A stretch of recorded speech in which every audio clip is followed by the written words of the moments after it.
For 8 years, Captain Jessica Riley flew routine cargo missions for the Air Force, earning commendations for her perfect safety record and professional conduct.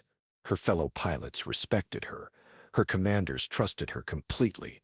Her family was proud of her military service. None of them knew that Jessica Riley was simultaneously operating as one of the world's most wanted arms dealers, using her military clearance to transport illegal weapons to terrorist organizations across 3 continents. When her double life was finally exposed, it would become the biggest military scandal in modern history. From which city in the world are you watching this video today? If this story captivates you, please consider subscribing to join our community of military history enthusiasts. Captain Jessica Riley walked across the tarmac at Ramstein Air Base with the confident stride of someone who had completed over 2,000 successful cargo missions without a single incident. The morning sun reflected off her aviator sunglasses as she conducted her pre-flight inspection of the massive C-130 Hercules transport aircraft that would carry her latest assignment across the Atlantic. To anyone observing, she appeared to be exactly what her service record indicated: a dedicated Air Force pilot with an impeccable reputation and unwavering loyalty to her country. But appearances, as Jessica had learned over 8 years of careful deception, could be devastatingly misleading. The cargo manifest for today's mission listed medical supplies destined for a humanitarian relief operation in Eastern Europe, boxes of antibiotics, surgical equipment, and emergency medical kits that would help treat civilian casualties in a region still recovering from recent conflicts. The paperwork was perfect, the documentation authentic, and the humanitarian cover story compelling enough to satisfy even the most thorough security inspection. Jessica knew this because she had spent considerable time and money ensuring that every detail would withstand scrutiny. The relief organization existed, had legitimate operations in the target region, and would indeed receive medical supplies as described in the manifest. What the official documentation failed to mention were the additional cargo containers hidden within the aircraft's vast interior, containers that held items far more valuable and infinitely more dangerous than antibiotics. Jessica completed her inspection with the same methodical precision that had earned her recognition as one of the Air Force's most reliable transport pilots. Every system checked, every safety protocol observed, every regulation followed to the letter. Her crew greeted her with the respectful familiarity of professionals who had worked together for years, men and women who trusted her judgment implicitly and never questioned the cargo they transported or the destinations they flew to. The psychological evaluations were accurate in their assessment of Jessica's stability and intelligence. They were catastrophically wrong about her loyalty. Jessica Riley had been recruited 8 years earlier, not by enemy intelligence services or terrorist organizations, but by something far more sophisticated and infinitely more dangerous. She had been approached by representatives of what they called the Network, a shadow organization that operated in the spaces between official governments, facilitating transactions that no legitimate authority could acknowledge. The network didn't deal in ideological conflicts or political allegiances. They were pure capitalists. Recognizing that military technology represented one of the world's most lucrative commodities and that someone with the right access and clearance could generate extraordinary profits by redirecting certain items to alternative markets, Jessica's recruitment had been masterful in its subtlety. It began with seemingly innocent conversations about the inefficiencies of military bureaucracy, the frustration of watching valuable equipment sit unused in warehouses while other regions desperately needed similar resources. Gradually, these conversations evolved into discussions about the moral ambiguity of restricting life-saving technology from people who could benefit from it, regardless of their political affiliations. The first transaction had been genuinely humanitarian. Jessica had been asked to include a small quantity of medical supplies in one of her routine cargo flights, supplies that would reach civilian populations in a conflict zone where official humanitarian aid was being blocked by political considerations. The recipients were legitimate relief organizations. The supplies were genuinely needed, and Jessica felt satisfied that she was making a meaningful contribution to reducing human suffering. The second transaction had been slightly different. Still medical supplies, but this time destined for organizations that operated in legal gray areas, providing healthcare services to populations that official governments preferred to ignore. Jessica had been compensated for the additional risk and effort payment that had been deposited in offshore accounts that bore no connection to her official identity. By the time Jessica realized that the network's definition of humanitarian aid had evolved to include advanced military hardware, she was already too deeply invested in the operation to extract herself safely. She had been systematically compromised, her financial records showing transactions that would be impossible to explain, her flight logs containing discrepancies that would trigger immediate investigation if discovered. More importantly, Jessica had discovered that she was exceptionally good at her new profession. Her military training had provided her with detailed knowledge of weapons systems, logistics networks, and security protocols. Her pilot credentials gave her access to transportation resources and clearance levels that made her invaluable to clients who needed to move sensitive cargo without official oversight. Over 8 years, Jessica had transformed from a reluctant participant to one of the network's most valuable assets. She had developed a sophisticated understanding of international arms markets, maintained relationships with buyers and sellers across multiple continents, and generated profits that exceeded what most corporations achieved in legitimate business operations. The cargo containers hidden in today's flight contained items that would generate approximately $47 million in revenue once delivered to their ultimate destinations. Advanced targeting systems that would enhance the accuracy of weapons already possessed by several militia organizations. Communications equipment that would allow terrorist cells to coordinate operations with unprecedented security. Explosive devices that incorporated technology designed to defeat the protective equipment used by American soldiers. Jessica had long ago stopped thinking about the ultimate applications of the materials she transported. Such considerations were counterproductive and potentially psychologically destabilizing. She focused instead on the technical challenges of her operation. The satisfaction of executing complex logistics with perfect precision, and the financial rewards that had allowed her to accumulate wealth that would ensure security for the rest of her life. The flight to Eastern Europe proceeded without incident.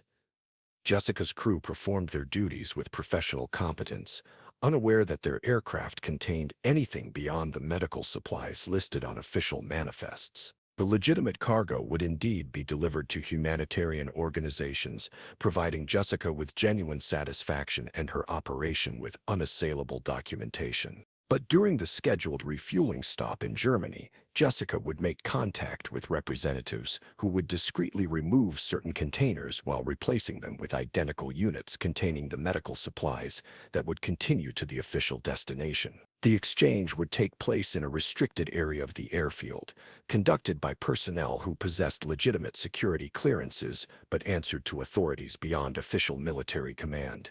The system was elegant in its simplicity and virtually impossible to detect without prior knowledge of its existence. Jessica had refined the process over hundreds of operations, eliminating every potential point of failure and creating redundant security measures that protected all participants from discovery. What Jessica didn't know was that her most recent client had been under surveillance by multiple intelligence agencies for the past 14 months. Markus Volkov represented himself as a businessman interested in acquiring defensive technologies for clients in politically unstable regions, but he was actually a senior operative for a hostile foreign intelligence service.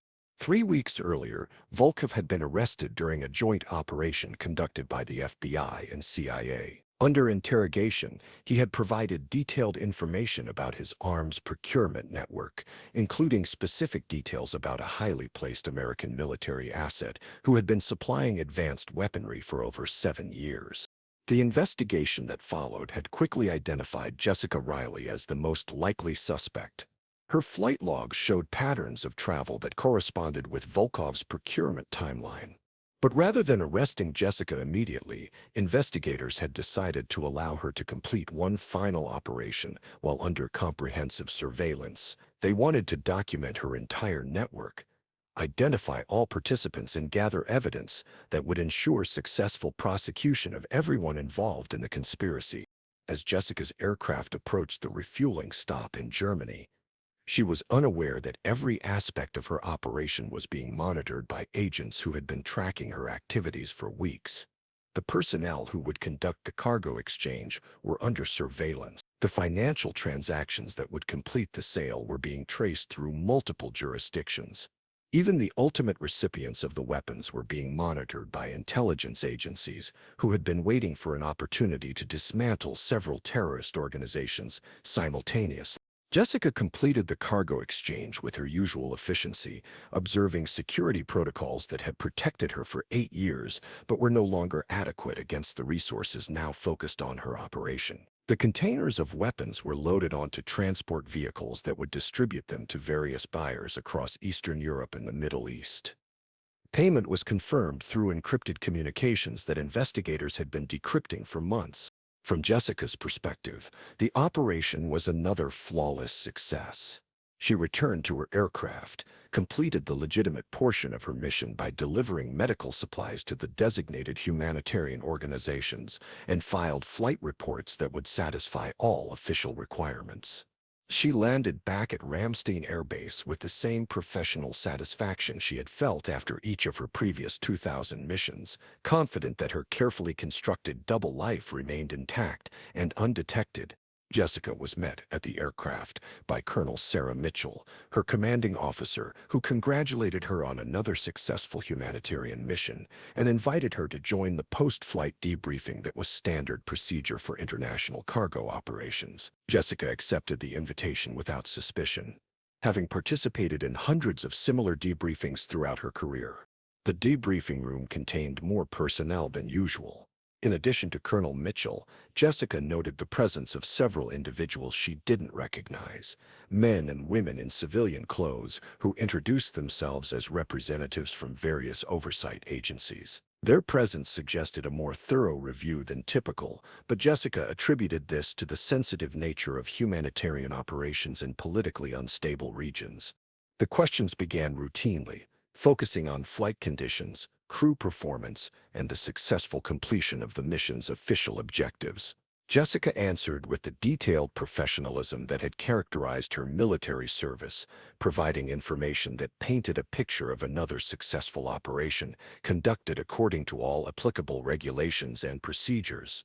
Then the questions became more specific, focusing on timing discrepancies during the refueling stop, communications with ground personnel who weren't listed on official schedules, and cargo handling procedures that deviated from standard protocols. Jessica maintained her composure, explaining that operational flexibility was sometimes necessary to ensure mission success, particularly when dealing with the complex logistics of humanitarian relief operations. The investigators presented evidence systematically, building a case that demonstrated not just Jessica's guilt, but the sophisticated nature of her 8-year deception. Flight logs that showed patterns of travel inconsistent with official missions, financial records that revealed offshore accounts containing millions of dollars, communications intercepts that documented conversations about weapons sales and delivery schedules. Jessica Riley, the decorated Air Force pilot with an impeccable service record, sat silently as investigators detailed how she had systematically betrayed her country, her fellow service members, and her oath as a military officer. The weapons she had transported had been used to kill American soldiers, Allied personnel, and innocent civilians across multiple continents. Her financial record showed that she had earned over $200 million from her arms dealing activities, funds that had been carefully hidden in accounts designed to avoid detection by financial oversight agencies. The scope of her operation had been vast, involving relationships with terrorist organizations, hostile governments, and criminal syndicates that represented direct threats to American national security. The investigation revealed that Jessica's activities had contributed to the deaths of at least 47 American service members who had been killed by weapons she had helped distribute to hostile forces. The advanced technology she had provided to terrorist organizations had enabled attacks that killed hundreds of civilians and disrupted stability in regions where American interests were at stake. Jessica's response to the evidence was notable for its complete absence of remorse or acknowledgement of the consequences of her actions. She maintained that her activities had been justified by the inefficiencies and moral compromises inherent in official government policies. She argued that her clients had legitimate defensive needs that were being ignored by political considerations beyond their control. When confronted with specific evidence of weapons she had transported being used against American forces, Jessica displayed no emotional reaction whatsoever. She had compartmentalized her activities to such an extent that she appeared genuinely unable to connect her actions with their consequences in terms of human casualties and national security damage. The psychological evaluation conducted during Jessica's detention identified her as a highly functional sociopath who had been able to maintain the appearance of normal emotional responses while pursuing activities that demonstrated complete disregard for human life and national loyalty. Her military service had provided her with structure and purpose, but her fundamental lack of empathy had made her vulnerable to recruitment by organizations that could exploit her skills without moral constraints. Jessica's case became the subject of extensive study by military psychologists who were tasked with identifying warning signs that might prevent similar compromises in the future. Her ability to maintain exemplary performance in her official duties while simultaneously operating one of the most sophisticated arms-dealing networks in history represented a failure of security screening that had implications for military operations worldwide. The trial proceedings were conducted under conditions of extreme secrecy, with evidence presented in closed sessions to protect ongoing intelligence operations and prevent the disclosure of information that could compromise national security. Jessica was represented by attorneys who attempted to argue that she had been acting under duress, manipulated by sophisticated criminal organizations that had exploited her psychological vulnerabilities. The defense arguments were undermined by evidence of Jessica's active participation in planning operations, her extensive knowledge of weapons systems that exceeded what would be expected of a transport pilot, and financial records that showed systematic profit-taking over multiple years. She had not been a victim of manipulation, but rather an active and enthusiastic participant who had expanded the scope of her activities far beyond what any external pressure might have required. The investigation into Jessica's network continued for months after her conviction, leading to arrests and prosecutions across multiple countries. The network that had recruited her was dismantled, with assets seized and operations disrupted on 3 continents. Several terrorist organizations lost access to advanced weaponry, and hostile governments found their intelligence procurement capabilities severely compromised. But the damage Jessica had inflicted over 8 years of systematic betrayal could not be undone. The weapons she had distributed remained in circulation. The intelligence she had provided continued to compromise ongoing operations, and the trust that had been violated would require years to rebuild. Military transport operations underwent comprehensive security reviews, with new protocols designed to prevent similar compromises. Psychological screening procedures were enhanced to identify personnel who might be vulnerable to recruitment by hostile organizations. Financial oversight was strengthened to detect unusual transactions that might indicate involvement in illegal activities.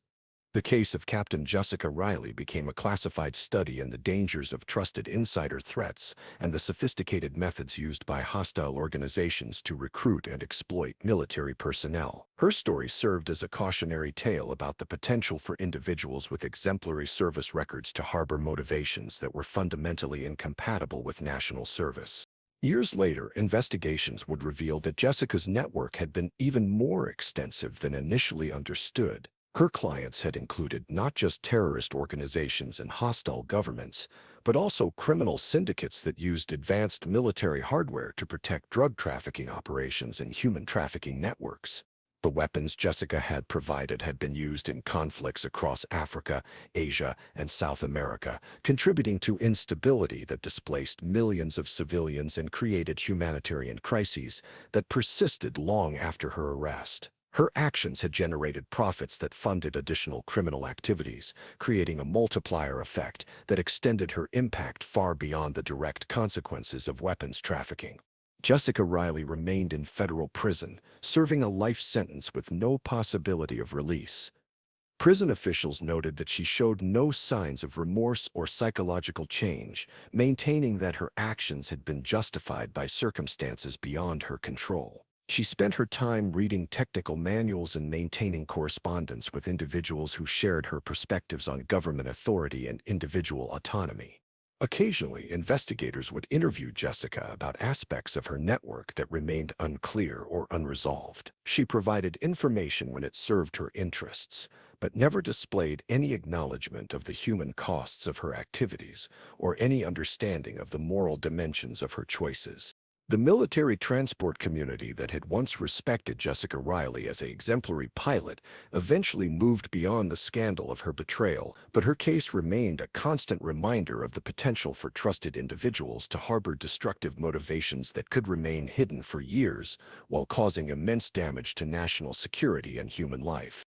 Captain Jessica Riley had been exactly what she appeared to be, a skilled, professional, and highly competent Air Force pilot. She had also been something that no one had suspected, one of the world's most dangerous arms dealers, using her military position to facilitate activities that directly contributed to the deaths of the soldiers she had sworn to protect.